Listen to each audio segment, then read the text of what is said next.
కొందరి జీవితాలు ఎంత కష్టపడినా, ఎంత చేసినా ఎదగలేరండి. అవి గత జన్మలో చేసిన పాపాలు కావచ్చు, ఈ జన్మలో చేసిన దోషాలు కావచ్చు. ఏదైనా గానీ, తెలియకుండా మాట్లాడుతా ఉంటారు. ఏం పని చేయడు కష్టపడ్డని.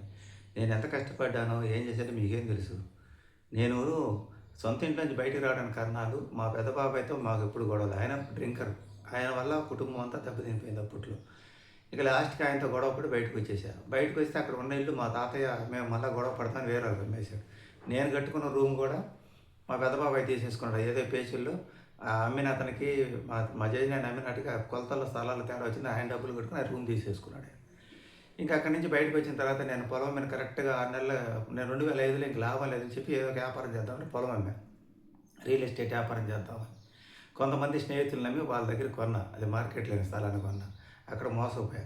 ఆ తర్వాత అదే సమయంలో మా చిన్న బాబాయ్‌కి ఆరోగ్యం బాగాలేకపోతే, ఇంకా ఆయన్ని తీసుకుపోయి హాస్పిటల్‌లో చూపించా. నా దగ్గర ఉన్న డబ్బులన్నీ పెట్టేశా. నేనింకా ఈ స్థలం కనుక్కొని ఇల్లు కట్టుకుందాం అనే టైంలో ఆ దెబ్బ తగిలింది. అది మా బాబాయ్ దెబ్బ నాకు తగిలింది. అంటే నా దగ్గర డబ్బులున్న సంగతి తెలిసి మా వాళ్ళందరూ కలిసి పొలం అమ్మానని చెప్పి ఆయన ఆ బాధ్యత నాకు అప్పజెప్పారు. ముందుకు నెట్టి పక్కకు తప్పుకున్నారు. అక్కడ గుల్లయిపోయింది. మా బాబాయ్ దగ్గర 10 సంవత్సరాలు కష్టపడి పని చేశాను. ఈ కష్టం చేసినాక డబ్బులు ఫలితం లేదు. నేను ఆయన కష్టం ఫ్రీగా చేసి పెట్టడమే. కానీ నేర్చుకున్న పని ఉపయోగం లేకుండా పోయింది. లాస్ట్‌కి మా జేజీనాయన నేర్పిన పంపు నాలి టెస్టింగ్, ఆయిల్ ఇంజిన్ పనులు అయ్యే గాని ఆయన దగ్గర నేర్చుకున్న జనరేటర్ల పనులు, కరెంటు మోటార్ల పనులు బయటకొచ్చి నాకు ఎక్కడికి రాలా. సరే ఇంగ అక్కడి నుంచి ఇంగా బయటకొచ్చి షాప్ పెట్టుకుంటే ఆయన దగ్గర పోటీని తట్టుకొని నిలబడాలంటే చాలా కష్టమైంది. అక్కడ షాప్‌లో చేరిన తర్వాత కరెంట్ లేకపోవటము, ఈ పక్కన చేరిన వాళ్ళతో గొడవల వల్ల అక్కడ షాప్‌లో పని కూడా ఎప్పుడు అశాంతిగానే జరిగేది. అన్ని కష్టాలు తట్టుకొని, ఆ పొలం అమ్ముకొని ఏదైనా రియల్ ఎస్టేట్ వ్యాపారం అందరూ చేస్తున్నారు కదా! నేను చేయంగానే ఆ వ్యాపారం డౌన్ అయింది. అయి రేట్లు ఎక్కువ పెట్టి కొనటం డౌన్ అయింది. తర్వాత మా బాబాయ్ బాగాలేక చూపించటం. ఇంక అక్కడి నుంచి నెలకి పిల్లలు చదువులోకి వచ్చారు. 2006, 2007 నుంచి. అంటే 5వ తరగతి, 6వ తరగతి నుంచి చదువులు పెరుగుతూ ఉన్నారు పిల్లలు.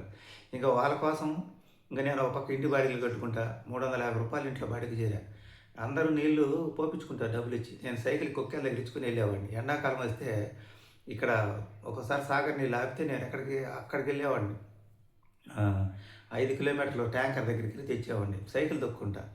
అలా ఒక పక్క ఇంటికాడ చూసుకుంటూ, ఒక పక్క షాప్ దగ్గర పని చూసుకుంటూ అతి తక్కువ సంపాదనతో వచ్చే పని. అప్పుడు మా అమ్మ కూడా "నువ్వెందుకు పనికిరావు, ఎందుకు పనికిరావు" అంటది. స్వతంత్రంగా జీవించాలన్న తపన, గుట్టుగా బతకాలనే ఇది.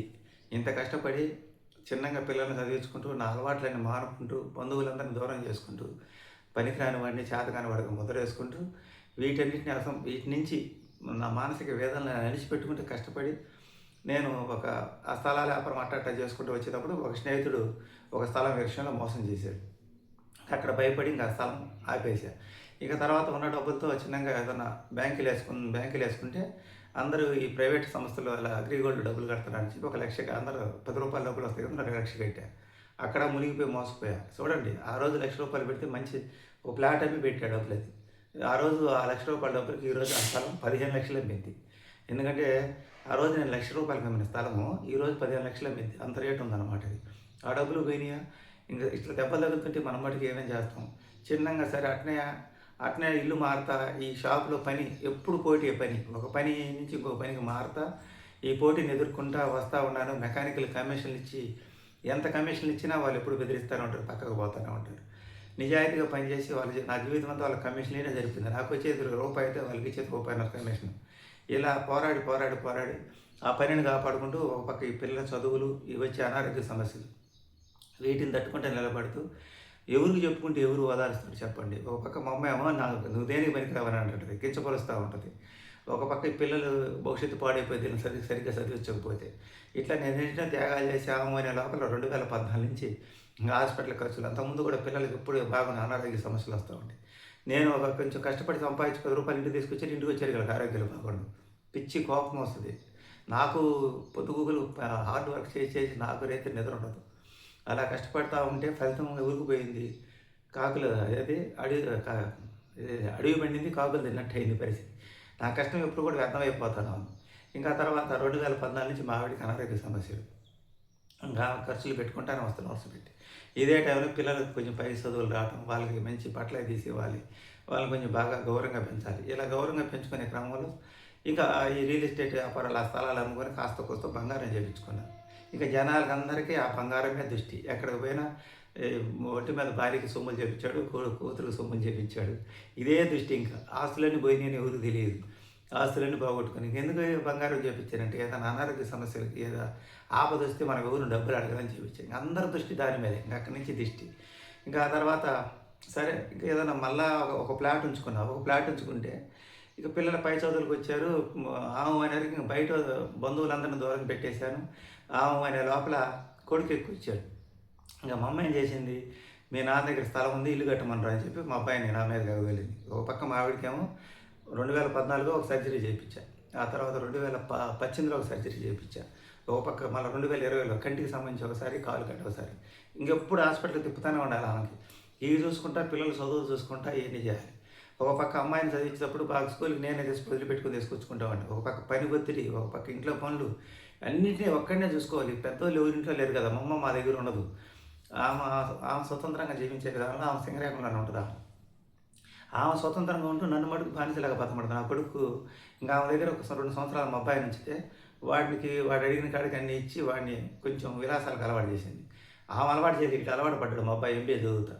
ఇంకా అక్కడి నుంచి వాళ్ళ ఫ్రెండ్స్ ఇల్లు కడుతున్నారు, నాన్న ఇల్లు కట్టమని నా దగ్గర డబ్బులు ఆడండి. నాకు నటన జరిగేదే కష్టమైంది. ఇంకా ఆ స్థలం వాళ్ళు ఇల్లు అని గోల చేస్తుంటే ఆ స్థలం అమ్మేసాను.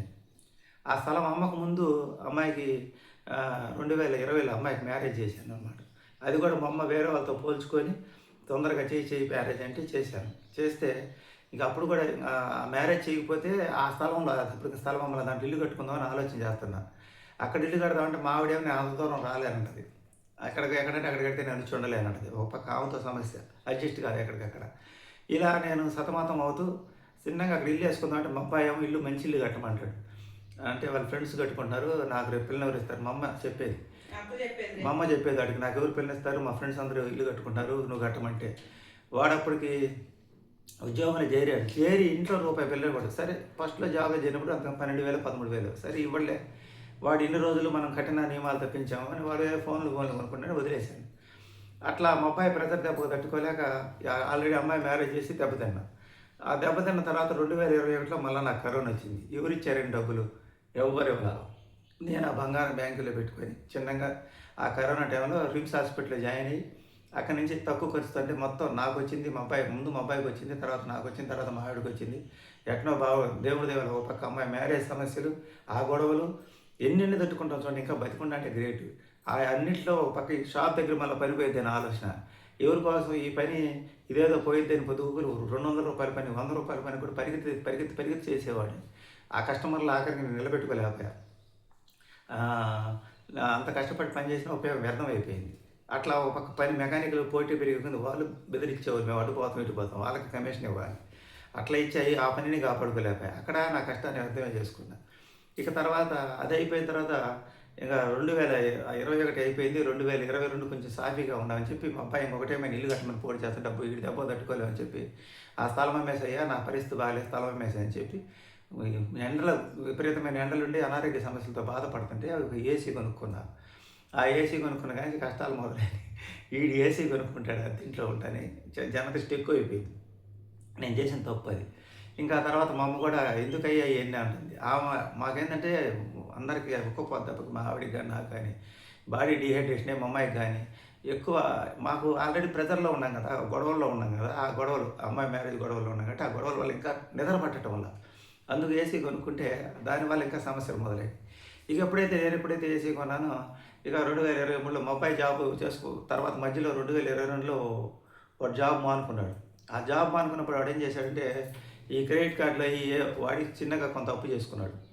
నిజం చెప్తున్నానండి. అప్పు చేసి సాఫ్ట్వేర్ వాడి ఫ్రెండ్ ఎవడో సాఫ్ట్వేర్ వాడితో చదివిన అబ్బాయి హైదరాబాద్ జాబ్ చేస్తున్నాడు. వీడు కూడా ఆశపడి సాఫ్ట్వేర్ లైఫ్ బాగుంటుంది అని చెప్పి నేను హైదరాబాద్ పోతుంటే నేను వద్దు నాన్న అని చెప్పా. ఇలా నీకు డబ్బులు ఎక్కడ ఏంటి ఏదైతే చెప్పి వెళ్ళిపోయాడు. నా దగ్గర ఇప్పుడు దాకా దాచి పెట్టుకున్నాయి అని అబద్ధం చెప్పి వెళ్ళాడు. కానీ వాడి దగ్గర అప్పుడు డబ్బులు లేవు. వాడికి అక్కడెక్కడ చెవుదుల్లో లేకపోతే ఈ కార్డుల వల్ల ఏటి వల్ల వాటి వల్ల వాడి కాస్త తప్పు చేశాడు. ఈ లోపల మా అమ్మగారికి క్యాన్సర్ అని చెప్పి చెప్పగానే వాడు కొన్ని రోజులు హైదరాబాద్, కొన్ని రోజులు బెంగళూరు తిరిగి అది ఫలితం రాక వచ్చేసాడు. ఇంకా ఆ సమయంలో వాడికి నాకు కూడా గొడవలు జరుగుతున్నాయి. గొడవలు జరుగుతూ ఉంటే ఆ తర్వాత చెప్పిన మాట కానీ వాడంతలో వాడు ఎదగాలని తపన. వాడి వేలో వాడు చూసుకున్నాడు. నా వేలో నా సంపాదన తగ్గట్టు నేను చూసుకుంటున్నా. ఇంకా ఆ తర్వాత మా అబ్బాయి కాస్త తప్పయింది వాడికి. ఆ సంగతి ఇంట్లో చెప్పకుండా డ్వాక్రా గ్రూప్ లోను మా అమ్మ చనిపోయే ముందు లాస్ట్‌గా లోన్ వచ్చింది. అది నేను వద్దని చెప్పాను. వాడు మొత్తం నేను తీసుకుంటానన్నాడు. తీసుకుంటానంటే నేను మొత్తం తీసుకుంటే ఈడు మళ్ళీ పాడైపోతాడని చెప్పి కొంచెం మా అబ్బాయికి విలాసాలు ఎక్కువ. సరే రూ. 1,00,000 వాడికి ఇచ్చి రూ. 1,00,000 నేను తీసుకున్నా. తీసుకున్న తర్వాత ఇంకా సరే ఈ ఇంకా అమ్మగారికి క్యాన్సర్ రావటం, మా అమ్మగారు కాలం చేయటం. ఇక తర్వాత మా అబ్బాయి ఉద్యోగం చేసుకున్న తర్వాత మళ్ళీ వాడు ఉద్యోగంలో జాయిన్ అయ్యాడు. ఎప్పుడైతే మా అమ్మ క్యాన్సర్ వచ్చిందో ఇంక నాన్నమ్మ సపోర్ట్ లేదు కదా వాడికి. ఇంక మా నాన్న పరిస్థితి బాగాలేదని చెప్పి వెంబటనే వీడు ఉద్యోగంలో జాయిన్ అయ్యాడు. ఆ తెలివితేటలు వాడికి ఉండే. ఉద్యోగంలో జాయిన్ అయ్యి చేస్తున్నాడు. వాడికి ఇంచుమించుగా రూ. 30,000 దాకా జీతం వస్తుంది. అయితే వీడు చేసిన తప్పు ఏంటంటే అప్పుడు క్రెడిట్ కార్డులు తీసుకొని ఈ ఫోన్లు పెట్టడం, ఇంకా ఈ ఫోన్లు పెంచుకుంటూ అప్పు పెంచుకుంటూ పోయాడు. ఇప్పుడు నేనేం చేశానంటే డ్వాక్రా గ్రూప్ లోన్ తీసుకున్నావు కదరా, నెల లోన్ కట్టు, నీకు ఇంత సంపాదన వస్తున్నా ఇంట్లో రూపాయి ఇవ్వట్లేదు అన్న అని చెప్పి వాడు ఏం చేశాడంటే ఒక సంవత్సరం వాడు డబ్బులు 3,000 వాడు కట్టాడు, నా 3,000 నేను 6,000 గ్రూప్ లోన్ కడతా వచ్చాము. ఆ తర్వాత ఒక సంవత్సరం దాని తర్వాత వాడు ఏం చేశాడంటే సరే ఆ గ్రూప్ లోన్ వరకు నేను కడతాలే, నేనేమీ లేదా అనుకోకుండా అని చెప్పి వాడు రూ. 6,000 లోన్ కడతా వచ్చాడు. అట్లా కడతా వచ్చి వాడేం చేశాడు, వాడికి వచ్చే జీతం సరిపోక అప్పుడు ఒక సంవత్సరం వరకు తిరిగాడు కదా, అప్పుడే చెప్తే తప్పు అప్పుడుతోటే సమసిపోయేది. అటు మనం చెప్పాలి అప్పుడు తప్పాడు, ఎందుకంటే నేను అరుస్తానని. అది అట్ట క్రెడిట్ స్కోర్ మీద ఎవరికంటే వాళ్ళు ఫోన్లు పెట్టడం, ఆ క్యాష్ తీసుకోవడం, రొటేషన్ చేస్తూ వచ్చాడు. చేస్తా వచ్చి ఇప్పుడు మా వాడు ఏం చేశాడు అంటే, ఇంకా నేను ఈ మధ్య ఏమనుకుంటున్నానంటే ఇట్లా జరుగుతుంది. ఇక ఈ మధ్య నాకు పని సరిగ్గా లేక షాప్ ఖాళీ చేయమన్నారు, ఖాళీ చేశాను. ఆ తర్వాత ఇంటికాడ కూడా మీకు జరిగిన పరిణామాలు తెలుసు కదా, ఇల్లు కూడా అనుకోకుండా ఖాళీ చేయాల్సి వచ్చింది. ఇంకా నేనేమనుకుంటున్నా అంటే యూట్యూబ్ మీద కాస్త కూస్తో ఇంటికి జరిగేంత రావట్లేదు, కానీ కొంచెం డెవలప్ చేసుకొని ఇక్కడికి వచ్చిన తర్వాత కొంచెం ప్రశాంతంగా చేసుకొని వీడియోలు పెంచుకొని కొంచెం రాబోయే రోజుల్లో ఊరికాడ ఇల్లు రిపేర్ చేయించుకుందాం అని అనుకుంటున్నా. ఈ బంగారం మీద అమ్మేసుకుందాం, లేకపోతే బంగారం తాకట్టు పెట్టు రిపేర్ చేసుకొని అక్కడికి వెళ్దాం. మీరు అందరూ అంటున్నారు కదా అక్కడ ఇల్లు రిపేర్ చేసుకుని అక్కడికి వెళ్ళచ్చు కదా అని అనుకుంటున్నా. అనుకునే సమయంలో దెబ్బ మీద దెబ్బ ఎలా తగ్గుతుందని చెప్తున్నా ప్రతి సంవత్సరం ఏదో విధంగా. అలాగే అమ్మగారు చనిపోయి వచ్చిన తర్వాత ఇంకా అక్కడి నుంచి పని అనేది స్టెప్ బై స్టెప్ వేరే వాళ్ళు పెట్టడం, పని తగ్గిపోవడం. ఆ తర్వాత మళ్ళీ తర్వాత సంవత్సరం ఇంకొకరు పెట్టడం, ఇంకా పని పూర్తిగా తగ్గిపోవడం. ఆ తర్వాత షాప్ ఖాళీ చేయడం, పని లేక ఖాళీ చేశాను. ఇంకా తర్వాత ఒక 6 నెలలు వెయిట్ చేసాం, మళ్ళీ ఎవరైనా అడుగుతారేమో పని అని. నాతో ఎవరికి అవసరం లేదు, ఎందుకంటే నాకు మించి పని చేసేవాళ్ళు వచ్చినప్పుడు నాతో అవసరమే ఉంది. ఈ రోజుల్లో పరిస్థితులు అలాగే ఉంటాయి కదా, అవసరం గడిచేదాకా ఏరు దాటేదాకా ఏటి మళ్ళన్నా, ఏరు దాటిన తర్వాత బోడి మళ్ళన్నా. ఇక మన అవసరం గడిచిపోయింది. ఎవరు లేని రోజుల్లో నేను అవసరం. ఇప్పుడు అందరూ వచ్చారు కాబట్టి మన మీద మనిషి అనేదానికి అసూయ ఉంటుంది. ఎందుకంటే వాళ్ళు అడిగిన కాడ నేను పని చేయలేదను, లేకపోతే వాళ్ళకి ప్రతి ఒక్కడు వచ్చి నాకు అర్జెంట్ అంటాడు, ఎవరు ఇంపార్టెంట్ వాళ్ళకి ఇవ్వలేదనో, ఏదో ఒక విధంగా కొరవలు ఉంటాయి. ఆ కొరవలు మొత్తం ప్రతీకారం బంధువులాగా వాళ్ళు కూడా చూపించారు. ఇక్కడ ఇంకా అలా జరిగి ఆ పని కూడా క్లోజ్ అయిపోయింది. పని క్లోజ్ అయ్యి కరెక్ట్గా 6 నెలలు అయింది. ఈ 6 నెలల్లో జరిగిన పరిణామాలు చాలా జరిగినాయి అనమాట. ఇంకా మళ్ళీ మీకు చెప్పాల్సింది ఏంటంటే 2023లో మా అమ్మగారు చనిపోయే ముందు ఆమె క్యాన్సర్ వచ్చిందని మా ఆవిడ తీసుకొచ్చి చెకప్ చేయించాను. అప్పుడు బయటపడలేదు అది. తర్వాత ఏదో బాగాలేదంటే మళ్ళీ కిమ్స్కి తీసుకుపోయి 2024లో చూపించిన తర్వాత 2024లో ఆమెకి గర్భసంచిలో ఫైబ్రాయిడ్స్ ఉంది అన్నారు. 2025లో సర్జరీ చేయించా. మళ్ళీ ఆ సంవత్సరం 1,00,000, ఆ సర్జరీకి 1,10,000, మిగతా మొత్తం ఏదైతే 1,50,000 ఖర్చు అయిపోయింది. ఇంకెక్కడ ఇల్లు కట్టేది, ఇట్లా దెబ్బలు తగులుతుంటే చెప్పండి. అది అయిపోయిందా. 2024లో నేను నడుస్తూ ఉంటే కాలు బేసికి ఎముక చిట్లి ఒక 40 రోజులు బెడ్ రెస్ట్ తీసుకున్నా. ఈ టైంలో అక్కడ షాప్ కొన్న పైన ఉన్న కొరవ పని కూడా వెళ్ళిపోయింది పక్కకి, ఖాతాలు పక్క అలవాటు అయిపోయింది. అట్ట పని దెబ్బ తినిపోయింది. ఇట్లా దెబ్బల మీద దెబ్బ ప్రతి ఒక్క సంవత్సరం, ప్రతి ఇయర్ ఒకటే దెబ్బ. ఈ సంవత్సరం ఇంకా ఆ ఇల్లు మారటం 15,000 ఖర్చు అయింది. ఆ ఇల్లు మారేటప్పుడు 10,000 ఖర్చు అయింది. అక్కడ అడ్వాన్స్ ఇక్కడ అడ్వాన్స్ సరిపోయింది. ఈ 10,000 ఖర్చు ఎట్రా భగవంతుడు అనుకుంటే మా అబ్బాయి అదే క్రెడిట్ కార్డు మీద అక్కడ తీసుకున్న అప్పు పెరిగిందంట. అది ఎంత పెరిగిందంటే 4,32,000 అయింది. ఇంకా వాళ్ళ ఇంటికి వచ్చి అడిగారు, నా కాలు చేతులు చల్లపడిపోయి గడగడగడ వణుకు వచ్చేసింది. నేనేమనుకుంటున్నా అంటే వాడు ఉద్యోగం చేసుకుంటున్నాడు, సరే మనకి పైన వాడు బతుకుతాడులే నేను అనుకుంటున్నా. అనుకున్న లోపల అది చెప్పాను కదా, గోల్డ్ ఉన్నది పెట్టేసుకొని ఆ ఇల్లు బాగా చేసుకుంది అనుకుంటాను. ఇది ఒకటి వచ్చింది. ఇప్పుడు వాడు దానికేం వడ్డీ విపరీతంగా పడిద్దంట. అయితే ఇదే విషయంలో ఇంకొక విషయం ఏంటంటే మా అబ్బాయికి ప్రమోషన్ వచ్చింది, శాలరీ కూడా పెరిగింది. కానీ పెరిగి వాడు తలకాయ పెట్టుకుంటున్నాడు. ఎందుకు పెట్టుకున్నాడు అంటే వాడు ఇప్పుడు ఈ కష్టాన్నంతా నాకు ఈ వడ్డీకే కట్టడం సరిపోతుందని ఆలోచించింది. అప్పు చేసేటప్పుడు బాగానే ఉంటుందండి. ఇప్పుడు మా అబ్బాయికి శాలరీ పెరిగింది, వాడి శాలరీ పెరిగింది నేను ఆనందపడాలా, వాడి వల్ల ₹1 కూడా మాకు రాలేదని బాధపడాలా? అందుకని ఇంక నేనేం చేశానంటే ఆ డోక్రా గ్రూప్కి మా అబ్బాయి కట్టిన డబ్బులు మొత్తం 1,80,000 కట్టాడు. నా కొడుకు సొమ్ము నేనైతే తింటున్నాను అంటున్నారు కదా మీరు. వాడు మొత్తం 1,80,000 కట్టాడు. దాంట్లో వాడు తీసుకున్న అప్పు ₹1,00,000. దానికి వచ్చే వడ్డీ 20,000 ఉంటుంది. 1,20,000 పోతే నా కింద వాడి డబ్బులు 60,000 ఉండేవి. ఈ ₹60,000 ఇప్పుడు అవి కలిపి నేను మిగతా డబ్బులు వాడికి ఇస్తున్నాను అన్నమాట. దాన్ని కట్టుకోమని. ఇప్పుడు చెప్పండి, నేను కొడుకు సొమ్ము తిన్నానా, కూతురు సొమ్ము తిన్నానా, అత్తమామల సొమ్ము తిన్నానా, ఎవరు సొమ్ము తిన్నాను? నా జీవితం అంతా నా కష్టమే పడతా వచ్చా. ఎప్పటికప్పుడు ఎదురు దెబ్బలు తగ్గుతుంది. ఇంకా మా అమ్మగారు హెల్ప్ చేసిందంటే ఆమె చేసిన హెల్ప్ కన్నా నాకు చేసిన నష్టం ఎక్కువ. జనాలు చెప్పకూడదు అన్నమాట. ఆమె ఎందుకంటే మానసికంగా ఎప్పుడు ఏదో విధంగా దెబ్బ కొట్టి అణిచివేసేది అనమాట ఆమె. అది కూడా నా పిల్లల చదువులకు పెట్టేది. నేనేమో ₹1 ఆమె సొమ్ము నెల అది వాళ్ళ చదువుకు పెట్టి ఇంకా ఆమె ఇచ్చిన ఇల్లు ఉంది. ఆ ఇల్లు ఉంటే రేపు నేను అమ్ముకోవాలన్నా కానీ ఇప్పుడు పిల్లలు మనం చూడకపోయినా ఆస్తి మటుకు మాకు ఉంచమంటారు. ఇట్లాంటి ఏదో ఒకటి చేస్తా ఉంటే ఇంకా మనం ఏమి ఇల్లు కడతాము, ఎక్కడ ముందుకు వెళ్తాం? ఒక్కటి గుర్తుపెట్టుకోండి, కుటుంబ సహకారం. కుటుంబంలో నలుగురుంటే నలుగురు కరెక్ట్గా ఉంటేనే కుటుంబం ముందుకు నడిచిద్ది. ఏది రావాలి, ఎక్కి రావాలంటే ఒక్కడే కష్టపడతా మిగతా వాళ్ళందరూ వాడి మీద భారమే బరువు పడితే ఆ కుటుంబం ముందుకు పోదు. ఇప్పుడు చెప్పండి, నేను ఊర కూర్చొని తింటున్నానా, లేకపోతే వచ్చిన ఇన్నింటిని తట్టుకొని ఎలా బతికని ఒకసారి ఆలోచన చేయండి. ఇప్పుడు కూడా మీరు కామెంట్లు పెడతారు, పెట్టండి, నాకేం ఇబ్బంది లేదు. ఇన్ని దెబ్బలు తట్టుకొని ఇన్ని కష్టాలు నష్టాలు తట్టుకొని ఇంకా బతుకుతున్నానంటే 50 సంవత్సరాలు. చిన్నప్పటి నుంచి కష్టపడతానే ఉంటా, కానీ నాకు కష్టం ఉపయోగం లేకుండా పోయింది. ఒక ముద్ర పడిపోయింది గాలిపడి. ఎందుకంటే నేను ఆత్మవిశ్వాసంతో బతికే మనిషిని. ఒకరి కింద లొంగకూడదు, ఒకరి చేయి తాకూడదని నేను తలంచుకొని పోతూ ఉంటాను. అది జనాలకు నచ్చదు, బంధువులకు నచ్చదు, ఇరుగు పొరుగు వాళ్ళకి నచ్చదు. జనాలకు ఏంటంటే అందరితో కలిసిమెలిసి ఉండాలి, అవతలవాడికి భజన చేయాలి. నేను చేయను, నా రపాన్ని నేను తలకాయించుకొని పోతాను. అది నచ్చదు. ఇది అన్నమాట పరిస్థితి. ఇలా జరుగుతుంటుంది. ఇక రాబోయే రోజులు ఏం జరిగిందో చూడండి. ఇలాంటి కష్టాలు తట్టుకొని ఇన్ని సంవత్సరాలు బతికిన ఈ మనిషి ఇంకెన్ని సంవత్సరాలు బతుకుతాడో కామెంట్ చేయండి. మన ఆయుష్ మన పిల్లల చేతిలో ఉంటుంది. అంటే వాళ్ళని మనం తప్పు పట్టడం కాదు, వాళ్ళకి తెలుసో తెలియకో సమాజం పట్ల అందరిలాగా బతకాలని, బాగా బతకాలని, రాక అవకాశం వచ్చేసరికి విలాసంగా జీవించాలని కోరికలు ఉంటాయి పిల్లలకి. బంధువులు పిల్లలు చూస్తుంటారు కదా, వాడు కారులో తిరిగాడు, వీడు కారులో తిరిగాడు అని. వీళ్ళు కూడా అలా బతకాలని కోరిక. ఆ కోరికలు తప్పులు చేస్తుంటారు. వాళ్ళు చేసే తప్పులు అది తిరిగి తండ్రికి భారంగా మారింది అనమాట. ఇప్పుడు నేను ఇల్లు ఎందుకు కట్టలేకపోయాను, నేను ప్రతి ఒక్క దశలో ఎందుకు ఓడిపోతూ వచ్చానంటే నేను గెలవాలనుకున్న ప్రతిసారి ఏదో ఒక దెబ్బ తగులుతూనే ఉంది. ఇప్పుడు ఇక్కడికి వచ్చిన తర్వాత నేనేమనుకుంటా, ప్రశాంతంగా నిర్మలంగా ఉందాం, ఇక నుంచి ఆ ఊరికాడ ఇల్లు అమ్మేసో లేకపోతే ఇక్కడ ఏదైనా కట్టుకుందామని ఆలోచన ఈ మధ్య వచ్చింది మాకు. ఆలోచన వచ్చిన మరుక్షణమే ఈ విషయం తెలిసిందనమాట. ఇక ఇప్పుడు మీరు చెప్పండి, ఇక నేను ఎంత సంపాదించినా ఎంత కష్టపడినా బూడిదలో పోసిన పన్నీరే కదా. అందుకనే ఎందుకంటే పిల్లలు విలాసవంతమైన జీవితానికి అలవాటు పడ్డప్పుడు తల్లిదండ్రులు ఏం చేయలేరు. ఇప్పుడు ఇక నుంచి మీకు ఒకటే చెప్తున్నా, నా కొడుకు సొమ్ము నేను ₹1 మా అమ్మాయికి మ్యారేజ్ చేశాను. ఆమె స్కూల్లో పనిచేసి కాస్త కొస్త డబ్బులు ఇచ్చింది, ఆమె ఖర్చులకు ఇంట్లో ఇచ్చింది. నాన్న అక్కడెక్కడ పారేస్తాడు, నా కూతురు అయితే మటుకు. అది కూడా ఒక సందర్భం వచ్చినప్పుడు చెప్తా. అది అప్పుడు అంటారు మళ్ళీ కూతురు సొమ్ము తిన. నేను కూతురు సొమ్ము తినలా, ఆమె ఖర్చులకు ఆమె ఇస్తుంది ఇంట్లో అంతే.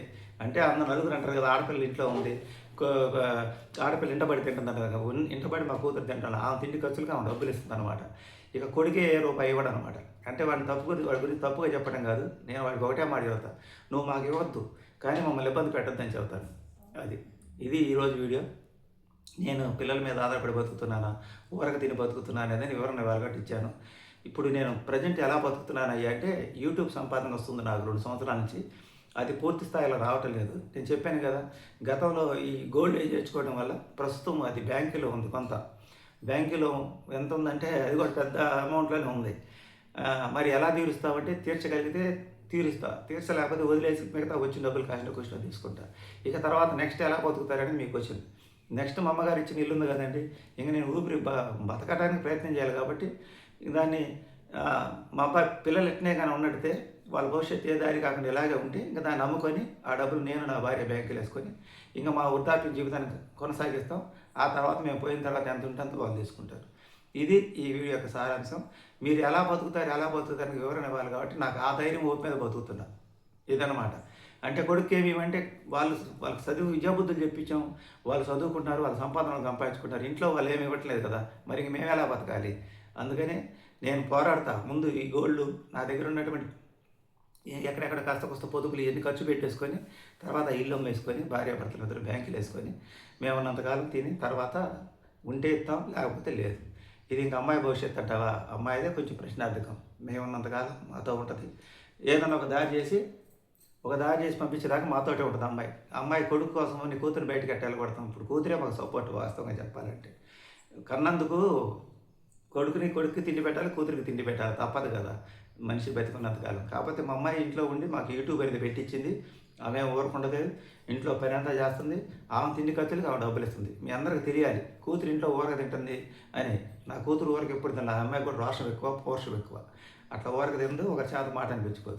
ఇది ఈ వీడియో సారాంశం. వీడియో నచ్చితే లైక్ చేయండి, సపోర్ట్ చేయండి, సబ్స్క్రైబ్ చేయండి. ఒక మధ్య తరగతులు బతుకాలి ఉంటుందనేది ఇది.